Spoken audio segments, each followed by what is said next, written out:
Welcome back to How It's Made. Once again, music is being served up on a platter. Vinyl records have an ever-increasing following among collectors and DJs. To cater to this market, some record companies are releasing more music on vinyl, a manufacturing process that is a carefully orchestrated performance. To get back into the groove, they first have to cut a master record. This flat disc is made of aluminium, and it will be the core of the master. The surface has a gritty texture early on, but it's sanded down and polished smooth. The aluminium discs are placed on a conveyor belt, and they ride towards a device that will coat them with a veneer of lacquer. The disc enters the curtain coater. Nitrocellulose lacquer oozes out of a long, thin opening, forming a veil or curtain. As the disc passes through the curtain, it's coated with the lacquer. Rollers with scrapers catch the runoff. The excess lacquer is reused. The lacquer starts to dry immediately. The solvents evaporate and the veneer hardens into a nail polish-like finish.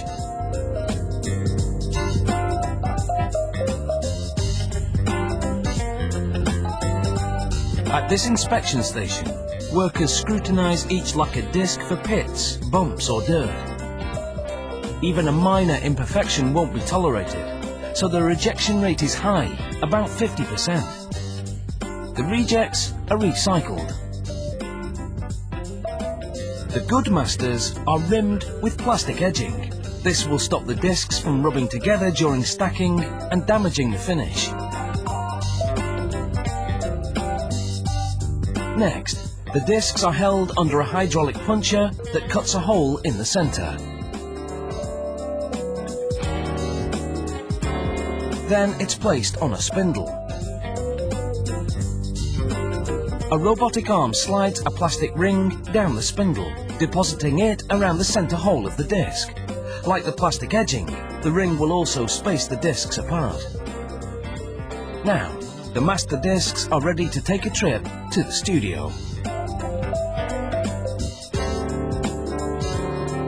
The lacquer disc is about to be cut. The engineer places it on the recording machine, called a lathe. He peels the protective ribbing away from the rim. He places a vacuum line at the center, which suctions to the underside of the disc and holds it in place. The engineer now moves the cutter and a microscope above the disc. He lowers the cutter onto the outer edge of the disc and it does a test cut. He positions a microscope just above the test groove and then he peers into it. He makes adjustments to the cut and he's ready to record. The lathe cuts the leading groove and the music begins. The sapphire-tipped cutter etches the sound into the disc. From start to finish, the recording will be one continuous groove.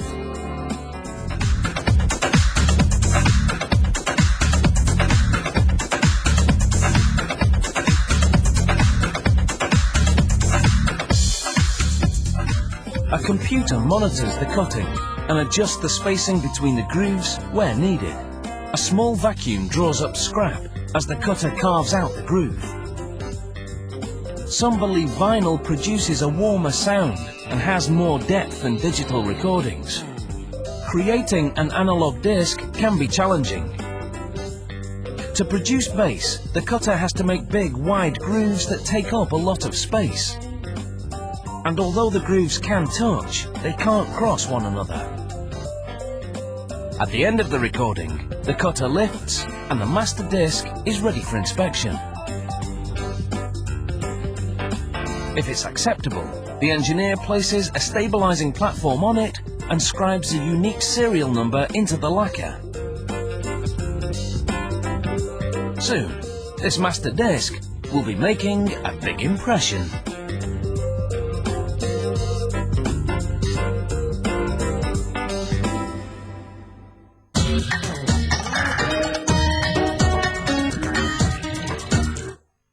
The master disc has just been cut, but the lacquer surface is far too delicate to play. It's been produced solely to act as a mould. It will literally be pressed into service to make tougher versions of the recorded grooves, and this will enable the manufacturers to make many copies from just one. In the next step, the lacquer disc is washed with soap and water. It's sprayed with tin chloride and liquid silver. The tin chloride is a sensitizer that helps the silver stick to the lacquer. Small bits of silver that don't stick are washed away. In seconds, one side of the lacquer has become a stunning silver disc, with the grooves intact. A duller metal is added to the silvered side in order to really stiffen the disc. It's fastened to a spindle on the underside of a tank lid. The disc spins.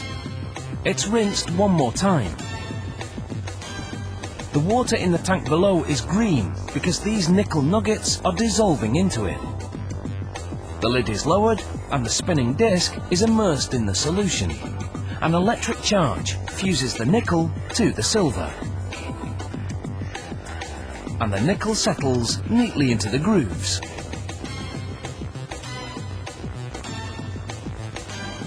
Now it's removed from the tank, and the metal layer is prized away from the original lacquered disc. This metal disc is a stamper that will be used to press vinyl records, and the lacquer disc is discarded. The exact centre of the stamper is located. A worker places it under the microscope, which is part of an optical centering punch.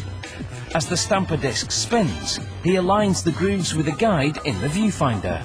When he finds the centre, he punches a hole there.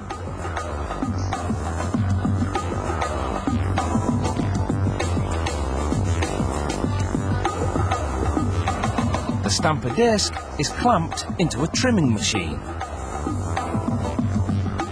The disc turns, and a cutting wheel trims the edge, cutting the stamper disc to a diameter of 32 centimeters.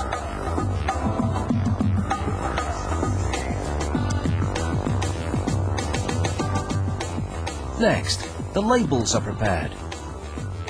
A punch bores into the center of a stack of them, making holes.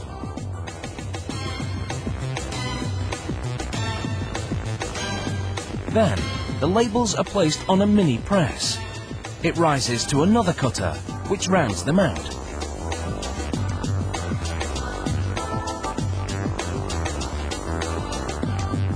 Black polyvinyl chloride pellets are poured into a hopper. The pellets fall into an extruder, which turns them into hot, rubbery pieces called biscuits. Hoists above and below push labels to each side of the biscuit. Suction cups hold them there while a carriage moves the biscuit forward, then drops the biscuit and labels in the press. Two stampers mounted in the press apply 100 tons of pressure. They melt and mould the biscuits into a record. A quick cooling cycle hardens it and bonds the labels to the vinyl. A carriage then transports it to a trimming table. The table spins the record against a knife and cuts away the ragged edges.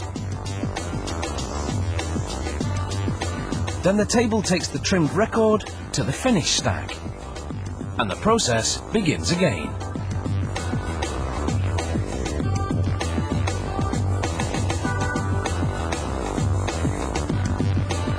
This is a well-choreographed musical production. As one record is lifted out of the press, the next one goes in.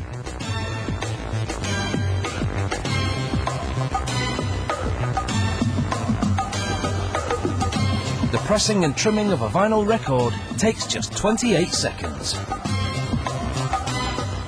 But it's sure to get hours of play by enthusiasts who refuse to buy into the digital revolution and still believe that vinyl is a cut above.